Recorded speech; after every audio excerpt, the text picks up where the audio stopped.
তো ফ্রেন্ডস, আজকে আমরা চলে এসেছি ওয়াটার পার্কে, মালদার ওয়াটার পার্কে। তো তোমরা এত সুন্দর দৃশ্য, মানে কি বলবো, খুব সুন্দর। এই যে এটা হচ্ছে বড়, কি রাশি জানি এটা, ফ্লাইট। ও মাই গড, কি বড়! তুই শুধু এটা চেপেছিলি? আমার ভাই এসেছিল এখানে, চেপেছে বলছে। ভয় লাগে ভোগ গাড্ডায়। ওই ভোগে কেমন লাগছে বলো? ভালো লাগছে গাইস, আমার লাইফে আমি প্রথমবার আসলাম মালদা ওয়াটার পার্কে।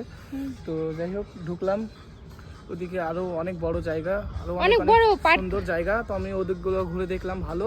তারপরে এদিকে আসলাম, এই যে এদিকটা দেখাও গাইসদেরকে, কত বড়। কারণ এখন মালদার ওয়াটার পার্ক বন্ধ আছে, এখন শীত। এখন যে মালদায় ওয়াটার পার্কে টিকিট হচ্ছে 450 টাকা, সেটা এখন নিচ্ছে 70 টাকা করে। এখন শীতের টাইম, কারণ এখন স্নান টান করা যাবে না, কারণ শীত। আর